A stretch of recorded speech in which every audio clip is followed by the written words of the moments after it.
Sumon is not. Mark's Oh yes, coming Sumon in. is, yeah.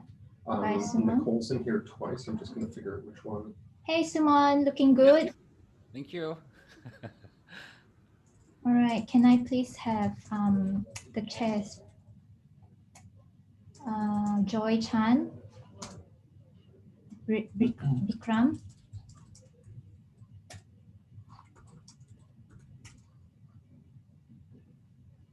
Is it normal that I can't see speakers on the monitor?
Welcome everybody. You are now in Co-op SIG.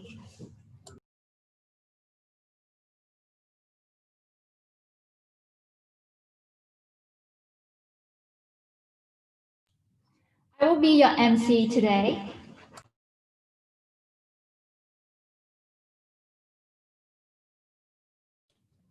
And my name is Melody. There we go. Little bit of technical difficulties is the fun of virtual conferences. So you are now in Corporation SIG, and it is a forum for discussions about broader internet issues like public policy and internet governance. Before we begin, I would just like to remind you three things.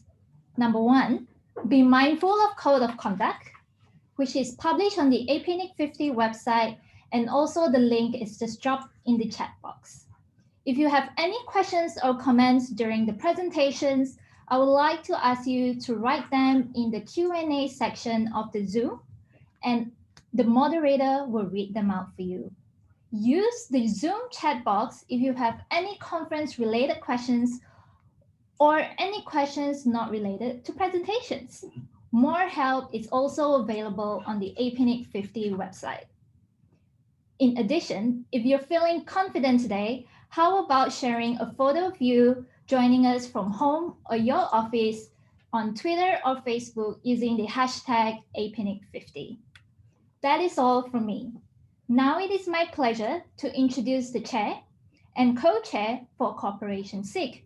We have Joy Chan, the Deputy CEO of TWNIC, as chair, and also Bikram Sirsa, Head of Digital Banking, as co-chair.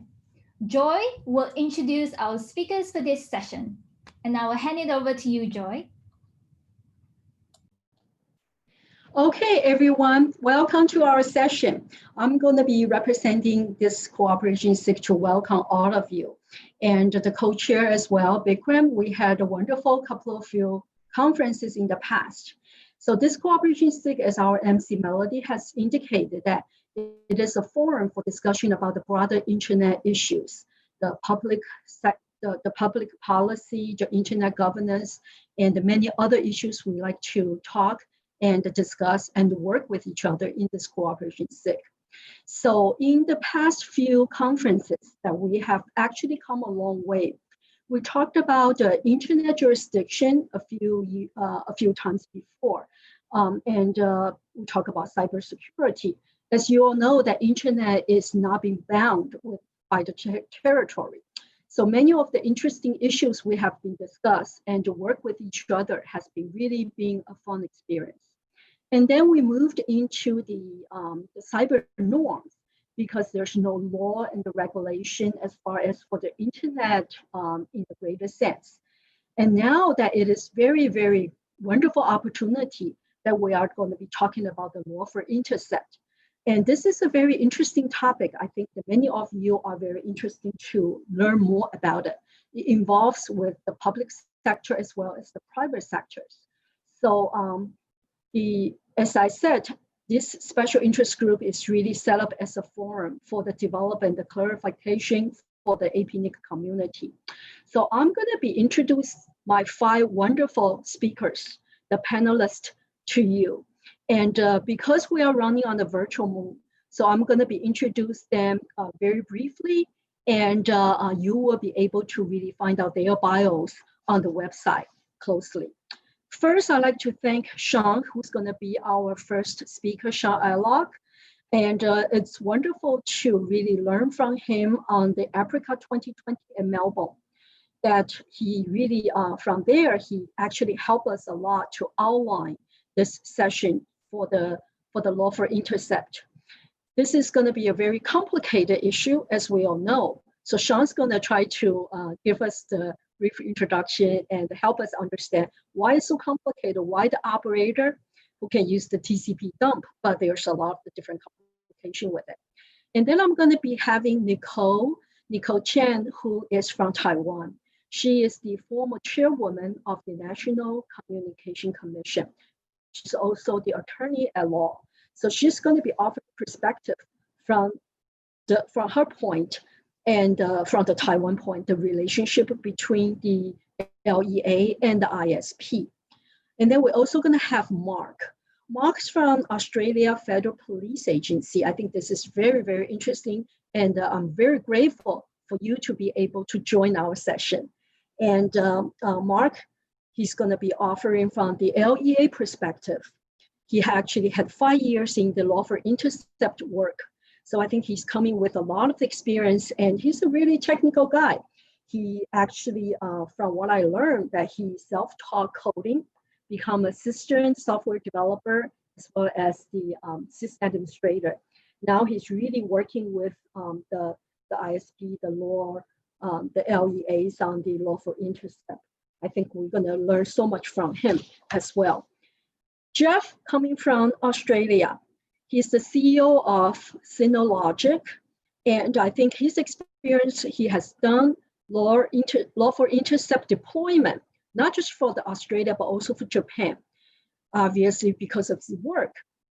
He worked with the LEA for deployment. He received and processed the intercept traffics, and he also worked with ISP. So I think that experience really is going to help us a lot. The last but not least is Sumer, our longtime friend.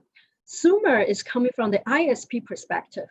He's going to share with us some of the best practice. He's coming from as a CTO from Fiber at Home from Bangladesh. I think his practice and understanding and some of the security consideration for Lawful Intercept is going to help us to understand this topic much, much more. So I'm going to be stop here on the introduction and handing the microphone to Sean. You will be our first honorable speaker and give us the introduction about this topic. Thank you.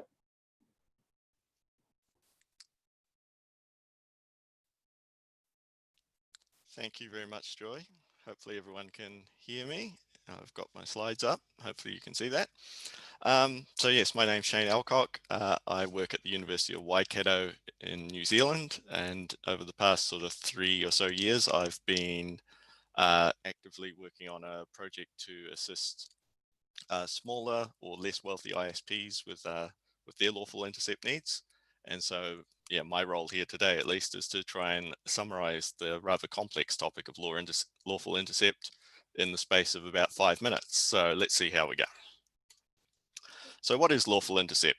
So at its core, it is a legal and authorized interception of telecommunications. So this is something that governments are able to mandate by law, and they give these powers to law enforcement agencies to be able to investigate or potentially prevent criminal activity using the ability to intercept communications traffic at the ISP.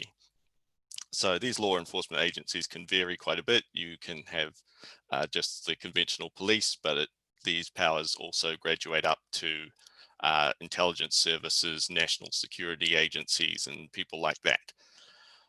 But one power that the agencies don't have is the ability to actually put their intercepts into action. This is something that they have to work with the network operators to be able to do.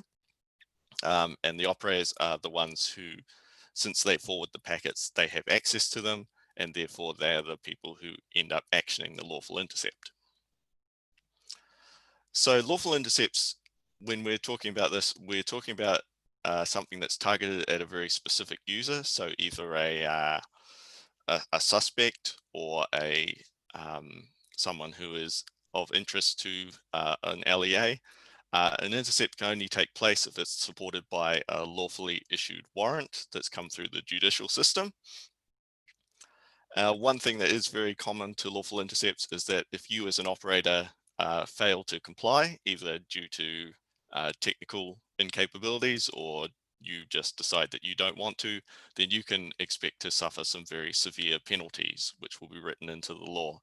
And these will, in my experiences so far, they've included both significant fines at the time that you fail to comply, and then usually an ongoing daily fine after that. So it really pays from an operator perspective to be prepared ahead of time and have your intercept infrastructure in place. So here's how the process generally works, illustrated with some cartoony pictures. So when an LEA wants to perform an intercept, they will get their warrant from a judge or similar, and they will present that warrant to the network operator. Usually there'll be a designated contact within the operator's company who they would present this to. The operator then goes ahead and takes the information in the warrant, figures out which users of their network need to be intercepted, and uses that information to configure some sort of mysterious LI system that they've installed.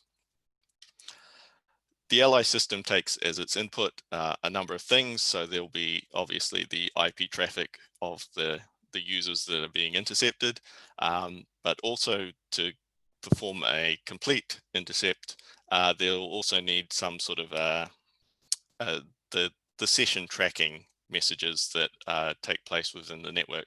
So in the case of intercepting a voice over IP session, then they'll need the SIP traffic that corresponds to that VoIP session.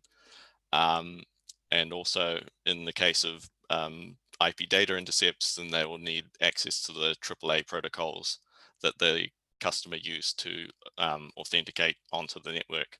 So that could be Radius, it could be DHCP. In the case of mobile networks, that could be GTP. And the LI system takes all of those different packets as input, uses those to determine which communications belong to the targeted user, and then converts those into suitable records that can then be sent back to the LEA. And the records tend to fall into two different categories. There's the communication contents, which is the raw packets that were being transferred.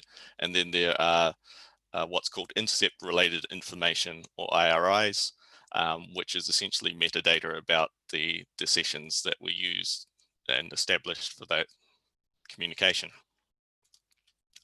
So there are two widely recognized standards for LI. The first one is CALIA /ATIS standard. That's typically used in the USA. And then there are the ETSI standards, which are used pretty much everywhere else. Those originate from Europe, but they're used throughout Asia, Oceania, and other places. So these standards are quite complex, and it becomes a much more complicated task than just TCP dumping some packets and sending that PCAP file to the LEA. So we have these standards for a couple of reasons, but the main one is to ensure that the intercept is able to withstand scrutiny in court. So it's actually the intercept is presented as a piece of evidence, so it needs to be, of a standard that can be used to convict. And as I mentioned, these standards are quite complex and can be quite onerous. I don't have time to go into all the details here, but I will, the situation is such that when you're performing an intercept, you need to be able to stream that data live to the LEAs. They may have a real-time element that is significant to the crimes that they're trying to prevent or investigate. You can imagine if there's been a kidnapping, for instance, having the communications received by the LEAs in real time is going to matter significantly. You have the two separate handovers that I mentioned. There's a custom record format that's used to label and sequence all of the captured records. The system is responsible for trying to avoid any packet loss wherever possible, because that is effectively lost evidence. So it needs to be able to handle situations where, for instance, the LEA disconnects from the system for some reason. For privacy reasons, the LI system can never intercept traffic for anyone other than an intercept target, and the target has to be unable to recognize that they are the subject of an intercept that's going on at any time. So as an operator, what are your options to replace that magic box in my diagram? So the first option is to go and talk to a specialist lawful interception vendor who will be able to provide you with a system that does all of those things. These systems will almost certainly conform to the required standards, but they will come with a reasonably hefty price tag. But these are the most realistic and suitable options if you are a very large carrier, because these will have been stress tested to deal with high volumes of traffic, large numbers of concurrent intercepts, and will offer you the best guarantees of reliability. Another option is you can go to your networking equipment vendor, the people who you buy your routers off, and ask them about their lawful intercept licenses. But the biggest problem here is that a lot of the output that's produced by these systems doesn't conform to those ETSI standards. And I've known a few operators now who have been caught out by that. They've purchased what they thought was lawful intercept license, but they still needed another system to take the output of that and convert it into the correct standard. And these systems still cost a lot of money. Finally, shameless plug for the work that I've been doing. There is an open source option. It's called OpenLI, and it's something that's been mostly written and maintained by myself. So if you trust me, then hopefully you'll trust the software. It's designed to be very low cost. It just runs on Linux and a handful of commodity servers that you just buy off the shelf. It's deployed in production by a number of operators within New Zealand, and they are generally pretty happy with it as far as I can tell. It also has some capabilities to convert some of those non-standard hardware vendor LI formats into valid ETSI output. And we ended up implementing that at the request of certain operators. And we're happy to add more if need be. So finally, I just want to wrap up with a few important considerations to make when you're considering how you're going to add LI capabilities to your network. So the first one is obviously to be aware of which standards apply. It may be the ETSI standards, but you will want to double check with the LEAs in your jurisdiction. And then once you're aware of what the standard is, make sure that your chosen vendor will meet that specific standard. Another thing to consider is security. So your LI system is obviously very sensitive infrastructure. It could easily be abused by hostile parties. So you need to be very careful about where you install it and who has access to it, and how well you will probably want to also audit every access to it. The LEAs in your jurisdiction will almost certainly have some opinions as to which vendors would be most suitable for this. So you need to have a bit of a think as well as to which vendors you trust. Another consideration that may affect your decision making is obviously who's going to pay for it. And again, this varies from jurisdiction to jurisdiction.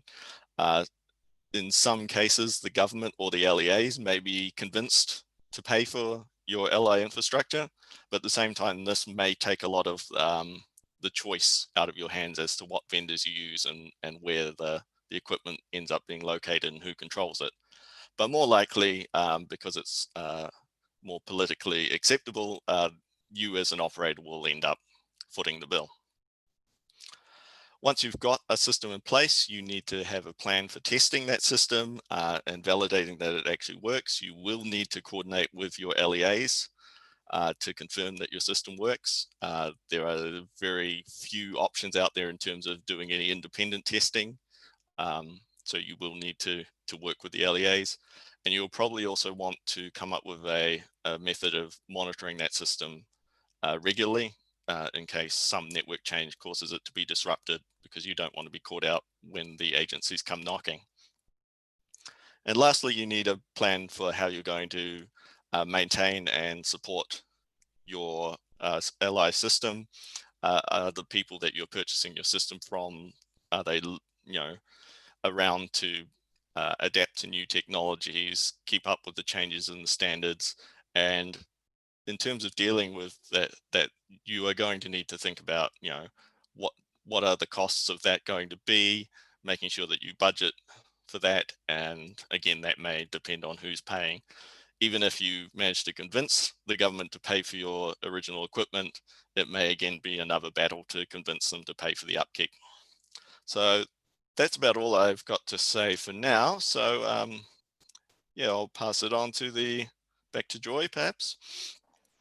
Okay, thank you very much, Sean. And I just want to make sure that reminding all the speakers, our allocating time is 5 minutes. I know you all have a lot to share, but let's be a little bit concerned with the time, and I'll try to give you as much time as possible, but we do want to reserve some time for the Q&A. So Nicole, you are the next, and thank you very much for joining.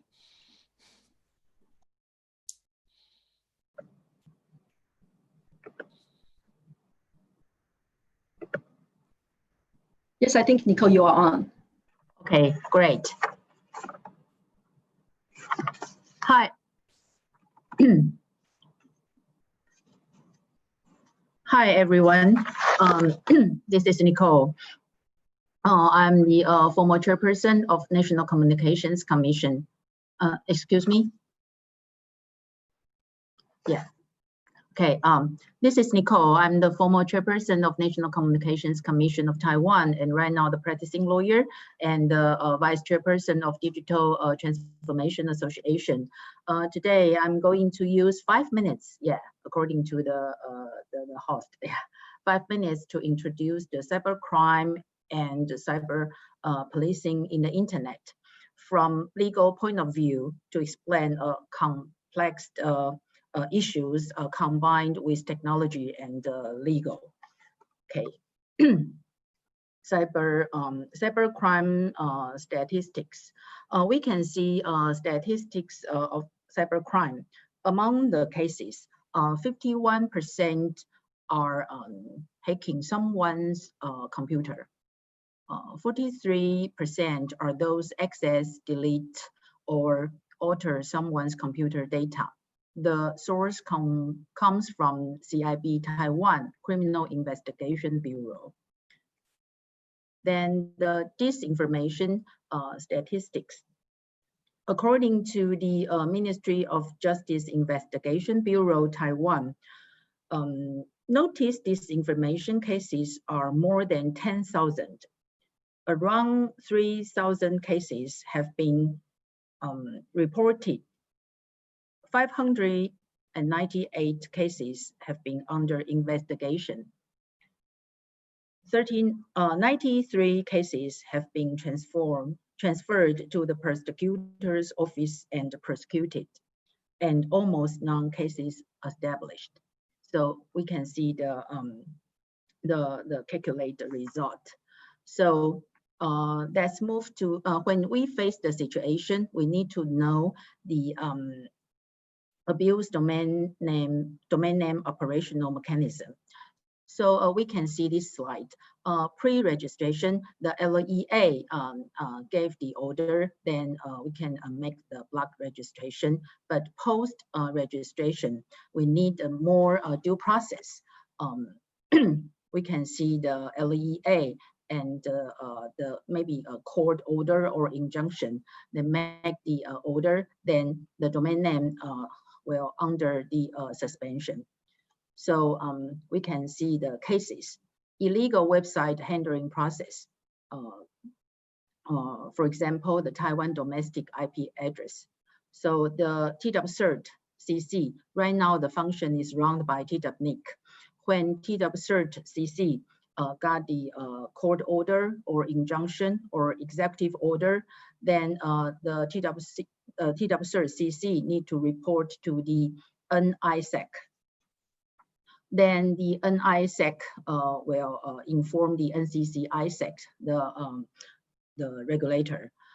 Then the NCC will ask the ISP to coordinate with the TWCert CC function run by the TWNIC. So there will be the coordination between the TWCC cert and ISPs. Then another case is the .TWCC-TLD. It's a little bit complicated. When the TWCert CC run by TWNIC got the court order and injunction or executive order, then they need to notice to the registrars and notice to the registrant. Then right now, the registrant maybe will claim. There will be the claim procedures, so a claim for recovery. So the to recover the domain name suspension. So the TWCC cert will collaborate with the due procedure. Then after the procedure, then can be executed. So let's move to the national DNS RPG. This is right now TWNIC of Taiwan has already proposed a plan of DNS RPG. In the past, the RPZ DNS mechanism run by from technical point of view and the issues concerning about cybersecurity. This slide is very technical, so it is very difficult for me to explain. So let's use the next page. So I would like to use this page to explain the operation of DNS RPG serves scenario. You can see this mechanism comes from the court order or injunction or executive order, cyber non-dispute resolution mechanism, and even the threat intelligence suppliers. So the TWNIC got the information, and when there are this kind of situation, then the action of DNS RPG can kind of frozen the DNS. Or most of the issues concerning about the disrupt of public order or personal injury or monetary damages, child abuse, or illegal trade, and some other threats of illegal activities. So this mechanism right now run by TWNIC, but most of them, most of the cases from caused by the cybersecurity issue. So right now, from DNS regime's point of view, it needs to find the principle of proportionality about DNS abuse between including the technical abuse or the abuse content. We can see the ICANN domain abuse effort. In the past, from technical abuse, the CCT review team gave the definition for the domain name abuse. Intentionally deceptive, conniving, or unsolicited activities that actively make use of the DNS and or the procedures used to register domain names. So how about the abuse content caused by the use of DNS? It seems not so clear, and there has no consensus for the time being about the content abuse. So we can see the trend of domain abuse. Others research already raised the attention to the content abuse, and they claim the big technology giant, including the platform or social network, to do something, and including the ISP. And the policy tendencies we can see from intermediary liability to intermediary responsibility. Under the contract between the registrar, and the registrant, registries have flexibility to terminate the DNS service with a registrant for technical content abuse. In the past, more come from the technical issues. And under local laws, service providers have different approaches in response to local law requirements. So this is my final slide, the way forward. We can see criminals access to 21st century technology at a very low to no cost. But our law enforcement settled with 19th century's law with 20th century's technology. So from our point of view, both technology tools and the legal tool have to be updated for policies and national security agencies to keep us safe in this context. So thank you for your attention. Wonderful, Nicole. Thank you so much for the point of view from the regulator and the lowest point of view. So I'm going to turn in the microphone to Mark. You are the next. Thank you. Thank you very much, Chair. Yes, thank you for the invitation to speak on this panel about Lawful Intercept. I'm the team leader of the system administrators for Lawful Intercept at the Australian Federal Police. And we're absolutely reliant on internet service providers to assist with Lawful Intercept in order for us to investigate and disrupt serious crime. So it's an absolute pleasure to be a part of this conversation today. I'm looking forward to hearing more about the challenges that are faced by ISPs in intercepting the data, because on my end, we're only concerned with receiving and parsing the data we receive from the ISPs. So for all I know, the LI system at the ISP could be a Super Mario brick like we saw in Shane's presentation just now. But for us as the receivers of the data, as Shane already kind of touched on, there are many different formats in which ISPs can provide intercepted content. And in this regard, standards are very important. Traditionally in Australia, we used a format called AGF, or Australian Government Format, which is an ASN1 based format received as flat files. But now over many years, Australia has moved towards an ETSI standard, specifically ETSI 102.232, which is an open standard for the delivery of lawfully intercepted content to law enforcement agencies. ETSI is a TCP streaming protocol, and each PDU contains some product and each piece of content, or intercepted content, and each piece of content is identified in the header by a lawful intercept identifier that tells us which warrant or which service the content relates to. By adhering to these sorts of standards, it allows a wide range of vendor choice for both the ISP system that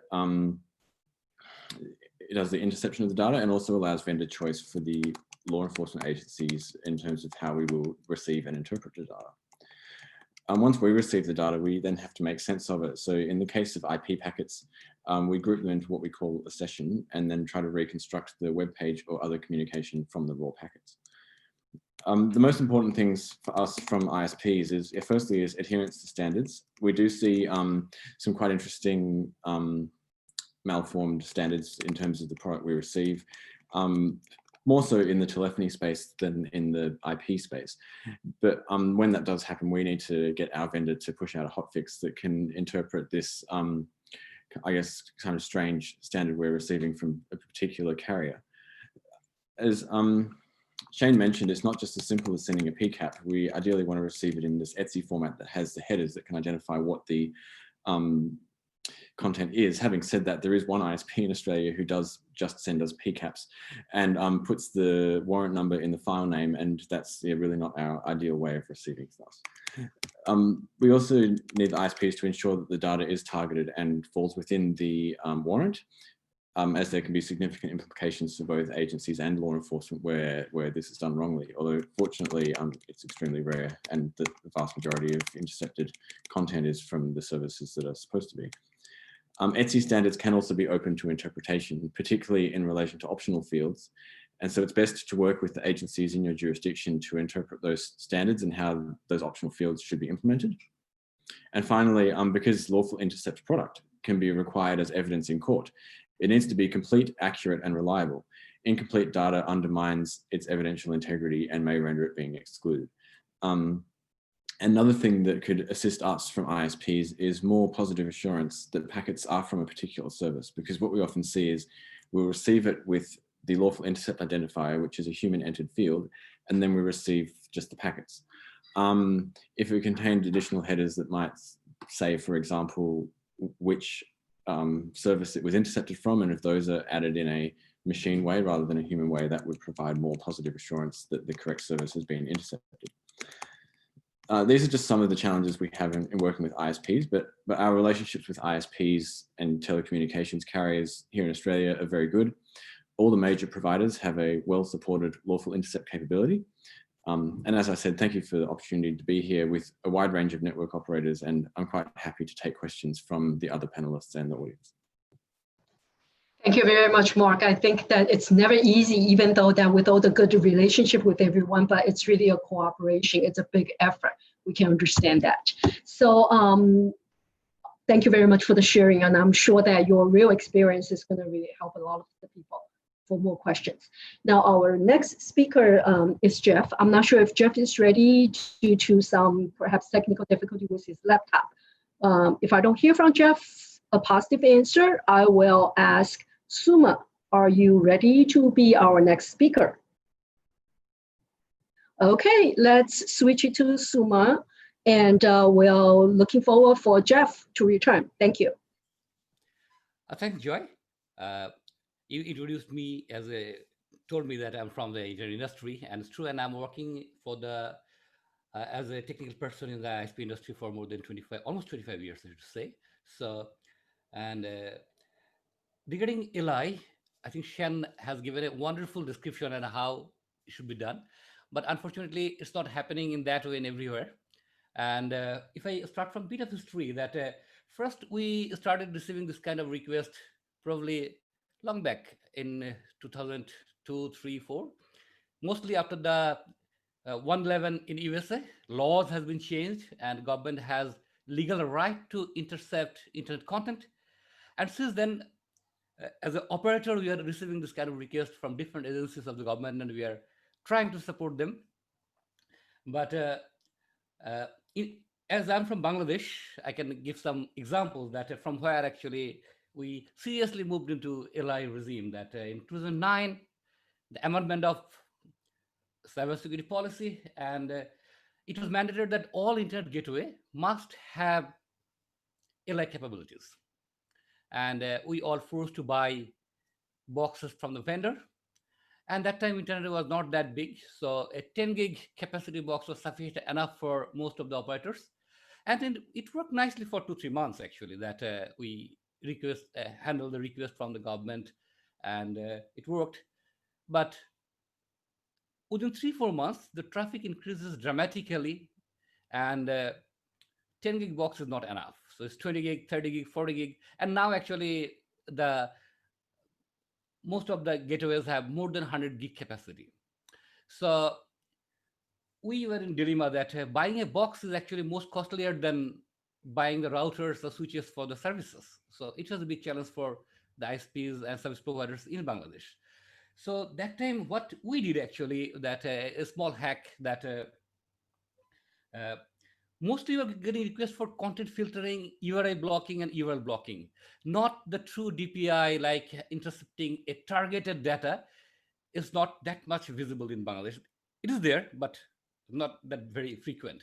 But mostly we're handling requests for blocking some content, maybe religious content, maybe politically motivated content.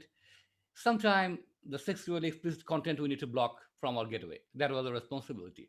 So to do that, mostly what we did actually, we do a simple BGP hack that we just diverted the traffic of target to a different Linux box and filtered the specific URI and URL from there. So a very small box can handle gigs of traffic without any interruption, because we are only sending target to that specific box. So even a larger operator with 100 gig or 200 capacity can serve using a very small boxes. So that we survived. But eventually, traffic's moving to HTTPS, and it's become challenging day by day to intercept those kind of, or blocking those kind of traffic. And government was not very convinced with our effort. So government decided to put their own boxes. And in fact, 2 years back, they set up boxes in every internet gateway. They have own boxes, and all traffic must go through those boxes, and they have access to that, so they can block whatever they want. They can take whatever content they want, and it's inline. So since then, it's working like that, but it has its own challenges. We are noticing sporadic outage of some kind of services is not there, and we don't know what's happening. Everything seems fine, but it doesn't work. Then we fall back to them. They fix it. It works back again. And for some services, there is no answer to that. So these are the challenges at this moment facing.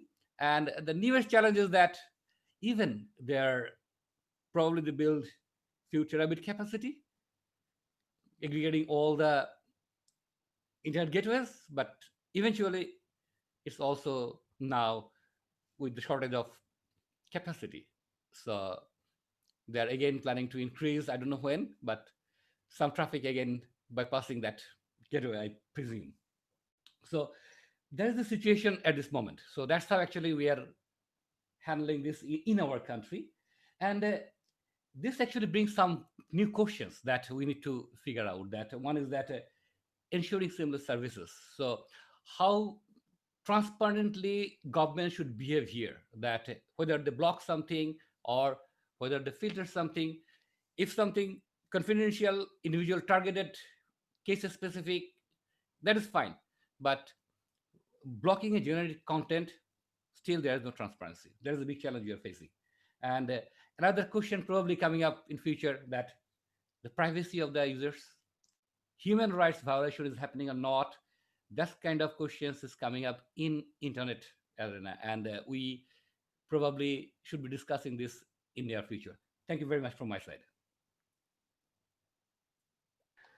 Okay, wonderful, Suma. You are you having a wonderful presentation, and you're raising some questions, and this is good.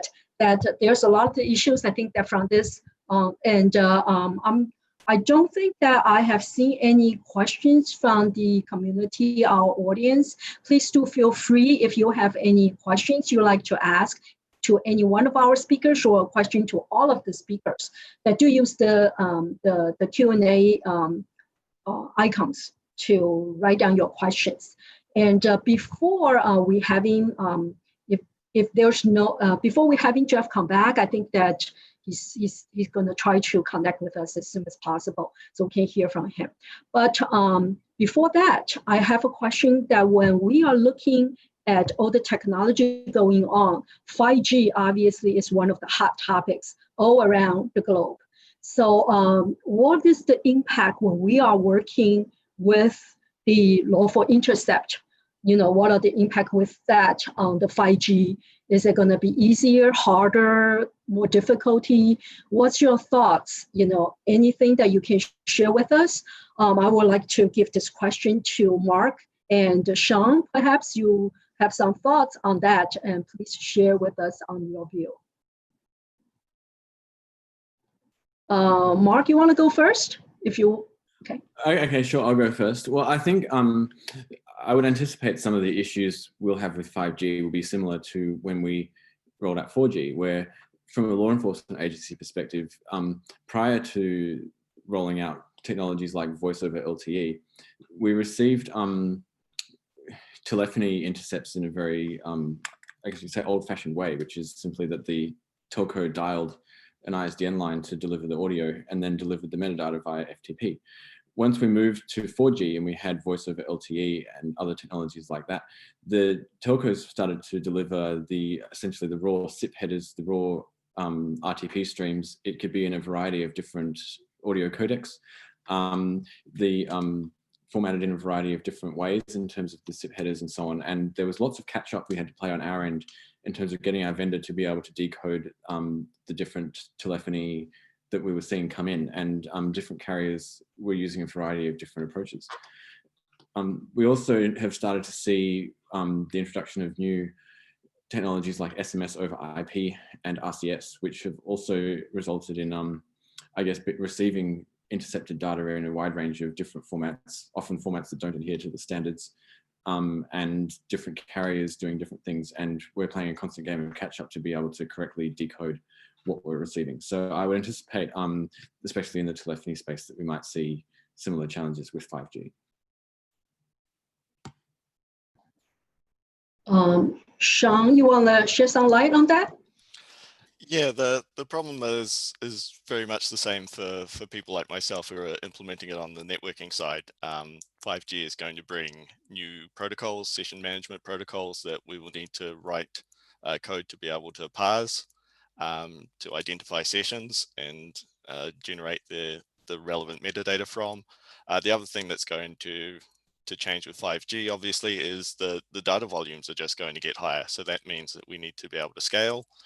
We need to be able to take larger amounts of communications and be able to forward them on and encode them. And at the same time, that's also going to be a problem for the LEAs who are receiving it. They need to also have the capacity to be able to handle those larger streams of data. Sumer, I think you have some experience and maybe some thoughts on this 5G coming along. I mean, Bangladesh, all our areas with the 5G. What's your thoughts on that? 5G actually definitely changing the internet landscape, and it is service capacity and service-wise is much diverse than 4G or other technologies. So definitely there will be much challenges for the LEA to intercept or LI capabilities built into it. And the way here we are trying to do intercept the internet traffic, it's not going to work at all in the 5G arena, because it's not only looking at the international contents. LI is all about international and domestic all sort of content. So traffic is not going through a single individual gateway or any common point. So you have to have true LI capabilities, and you need to build it so that you can really perform your job as a LI. So it's going to be more challenge. It's bringing new challenges, and probably Shan or those who are actually working in LI capability development, they have a hard task in front, actually. Okay. Yeah, Sumer, great answers. And I do have one question from our audience. That one question is, can speakers elucidate on any best practice of the transparent system followed by any government related to lawful interception? So this is a good question. And maybe, Sean, you can start maybe telling us that your open source system in New Zealand, and any other speakers welcome to follow after Sean. Thank you. Yeah, so transparency is a bit of a tricky question, definitely. There's been historically a sense among both ISPs and LEAs to generally downplay the presence of LI on their networks and to not, make any public statements about what they're doing and how they're doing it. In New Zealand, that's changed a little bit once the LI requirements were made clear to the network operators. They were quite concerned about the potential costs that they were facing compared to the size of their networks. And so that's where this OpenLI project was really born, was from a sense of, right, we need a solution that we can work together and pool our resources and find a way to create something that will work for us. And it's really been quite a success story from there. We've had good levels of engagement with the LEAs. The New Zealand Police especially have been very open and upfront with the operators about what the requirements are, what they need to do, but also at the same time being quite understanding of the challenges operationally of trying to integrate a system like this into the network. And they understood that it takes time. They understood that that it's not something that a lot of those operators could just throw money at to solve it. We needed to actually sit down and develop a system and test it, and that really worked out quite well. But the amount of transparency that you can get from governments and from the LEAs, that's going to vary from country to country, naturally. But I would definitely encourage all operators to try and make an active effort to not only work together and talk a bit more about their experiences with LI, but also to engage with their LEAs, because they actually aren't as scary as they might seem. Definitely. Thank you, Sean. I think it is a cooperation thing, and based on the different local law and regulations, there's a lot to do, and transparency has never come easy. Right? Okay, I'm gonna try to wrap this up, and I'm gonna give a few minutes to my wonderful co-chair, Bikram, to help us to do a good summary for this. And I think we are having a wonderful time with diversity panelists from all over. Thank you. So Bikram, it's yours. Thank you, Chair Joy Cheng, and thank you, everyone. This is Bikram from Nepal, Kathmandu. Yes, definitely. Now we all know that the term lawful interference is processed by which law enforcement or government agency conduct surveillance or get access to telecommunications challenge of individual under the provision of law of the jurisdiction.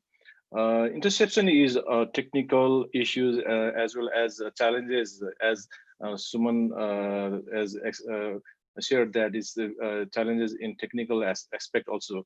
For technical point of view, interception is a process where a service provider or a network operator collects information of private individual or organization, provides to a judicial or administrative agency. However, this law has been misused by agency due to lack of due process of the law and accountability.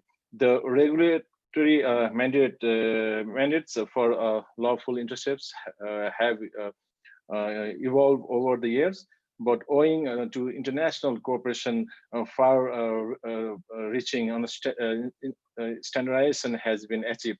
Most countries around the world have been practicing some sort of regulation that allows interceptions. However, they could be differentiated between heavily regulated countries and countries with emerging legislations. The heavily regulated countries, network and service provider are law obligations to ensure and maintain interceptions capability. With a wide range of sophisticated and this encrypted communication channel available, the scope of interceptions has been extended. The challenges facing telecos, network operators, NSPs, ISP are such that they cannot meet the fundamental requirement of lawful interceptions with dedicated lawful interception solutions. From that perspective of the network operators or service provider, the primary obligations and general requirement for developing lawful interception should be based on proper law, and the tool for the interceptions should be cost effectiveness, minimum impact on the network infrastructure, compatibility and compliance, support of further future technology, reliability, stability, and security. For that, the vendor, the tool should match the exact requirement of the enforcement agency or regulatories.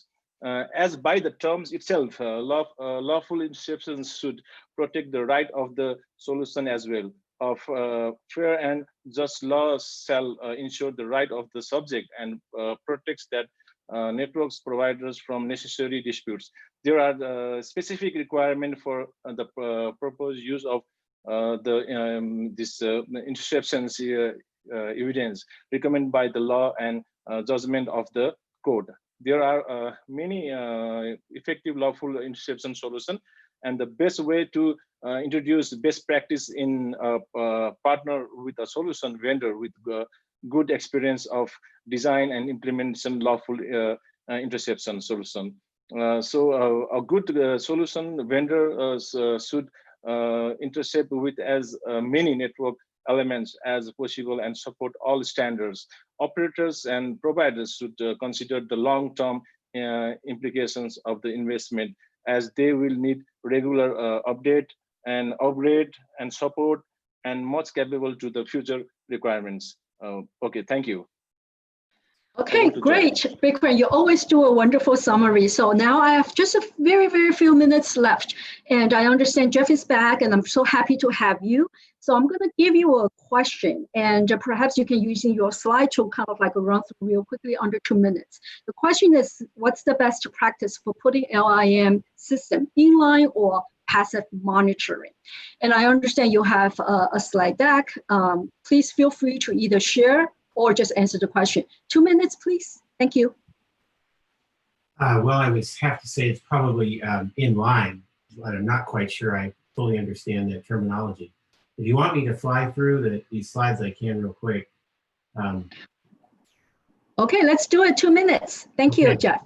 I'm just saying next slide, sure. So next slide, please. So the contents here are very brief. Just let me say first that I'm not from Australia. I guess you guys can tell that already. I'm actually from the US, normally based in Texas, but I've been stuck in California for 6 months. Can't get back to my base of operations yet. And this slide, the perspective here is not really aimed at ISPs. It's more aimed at operators and carriers because that's normally who we deal with. So a couple of quite quick corrections. Next slide, please. Next slide, please. So I tried to make a perspective of where we're sitting at. SignalLogic is a packet media vendor. So the comments I'll make here briefly come from our experience in that part of the vendor ecosystem. We're not a big company, so there's much bigger guys that are shown to the left. Those are your cybersecurity guys who handle everything, not just lawful interception, but network intrusion, et cetera. Next slide, please.